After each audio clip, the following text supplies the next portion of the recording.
সংখ্যালঘুদের দুধেল গাই বলে, তো উত্তরবঙ্গের মানুষ তাদের কাছে দুধেল গাই হতে পারে? কিচ্ছু নেই, চা বাগানের শ্রমিকের জন্য বাজেটে কিচ্ছু নেই। মাননীয় মুখ্যমন্ত্রী মিথ্যাশ্রী পদকের জন্য তিনি একেবারেই যোগ্যতম ব্যক্তি। যারা আনন্দপুরে মারা গেছে তারা তো বাংলার মানুষ না।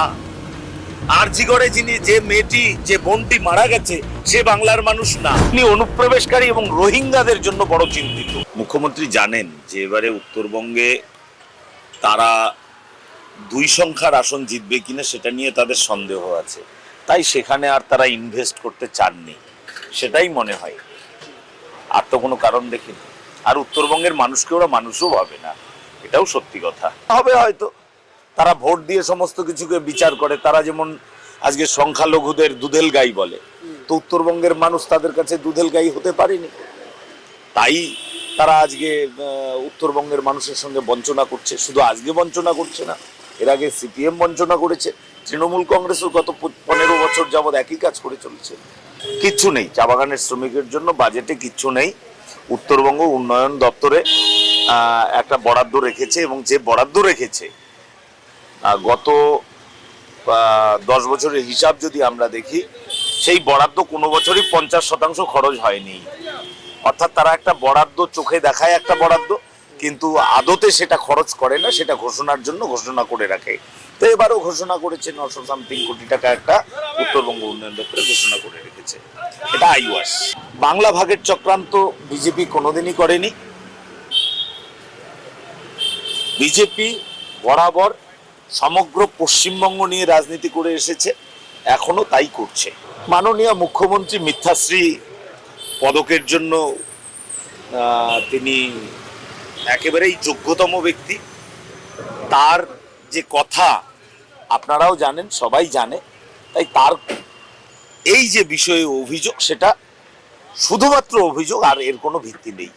দেখুন, বিজেপি বাংলাকে যদি টার্গেট করে থাকে রাজনৈতিকভাবে, এখানে ক্ষমতার পরিবর্তনের জন্য বিজেপি টার্গেট করেছে, এটা নিশ্চিতভাবেই করবে। একটি রাজনৈতিক দল তারা ভোটের মধ্য দিয়ে ক্ষমতায় আসবে, এটা তো স্বাভাবিক ঘটনা।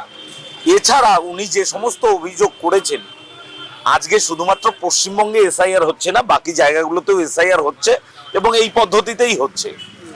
কিন্তু বাকি জায়গাগুলোর যে সুবিধা এবং এখানকার যে তার যে অসুবিধা, সেটা হলো বাকি জায়গাগুলোতে অনুপ্রবেশকারী নেই, কিন্তু আমাদের পশ্চিমবঙ্গ সরকার অনুপ্রবেশকারীদের মুক্তাঞ্চলে পরিণত করেছে পশ্চিমবঙ্গকে, যার জন্য আজকে অনুপ্রবেশকারীদের নাম বাদ গেলে এবং তার দুধেল গাইদের নাম বাদ গেলে পরে তিনি আজকে রুষ্ট হন, এবং তিনি তাদেরকে বাঁচানোর জন্য সুপ্রিম কোর্টে গিয়ে লড়েন।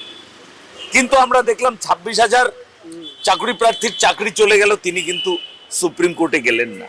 কামদুনির মেয়েটা বিচার পেল না, তখন কিন্তু তিনি সুপ্রিম কোর্টে গেলেন না। আরজিগড়ের অভয়া বিচার পেল না, তখন তিনি সুপ্রিম কোর্টে গেলেন না। এমনকি আনন্দপুরে যে মানুষগুলো আগুনে ঝলসে মারা গেল, তাদের সেইখানে দেখতে যাওয়ার সময়টুকু পর্যন্ত তিনি করতে পারলেন না। তিনি দুধেল গাইদের বাঁচানোর জন্য তিনি দিল্লি ছুটে চলে গেলেন। যারা আনন্দপুরে মারা গেছে তারা তো বাংলার মানুষ না। আরজিগড়ে যে মেয়েটি, যে বোনটি মারা গেছে, সে বাংলার মানুষ না। আজকে কামদুনিতে যে মারা গেছে যে মেয়েটি, সে বাংলার মানুষ না। আসলে তিনি বাংলার মানুষের জন্য নয়, তিনি অনুপ্রবেশকারী এবং রোহিঙ্গাদের জন্য বড় চিন্তিত। এটা স্পষ্ট এবং পরিষ্কার। আজকে তাই আমরা বিধানসভায় দেখলাম আমাদের বাংলার গর্ব, বিশ্ববিখ্যাত অর্থনীতিবিদ অশোক লাহিড়ীকে যেভাবে আজকে আমাদের রাষ্ট্রমন্ত্রী চন্দ্রিমা ভট্টাচার্য মহাশয়া, তিনি যেভাবে তাকে আজকে অপমানিত করলেন, তাকে যেভাবে বললেন, এটা আমরা দেখতে পারলাম, সারা রাজ্যের মানুষ দেখতে পেলেন। ধরনের বক্তব্য আমি বলতে রাজি নই, কিন্তু এটুকু বলবো যে তৃণমূল কংগ্রেসের কালচারই এটা। তারা মিথ্যা বলতে বলতে মানুষকে মিথ্যার দিকেই নিয়ে যায়, এটাই তাদের কালচার। মিনি পাকিস্তানের জনক ফিরহাদ হাকিম, তিনি মন্ত্রিসভার দ্বিতীয় গুরুত্বপূর্ণ ব্যক্তি, তো বরাবরই দিয়েছে, এ আর নতুন কথা কি, আগামীতেও দেবে তারা।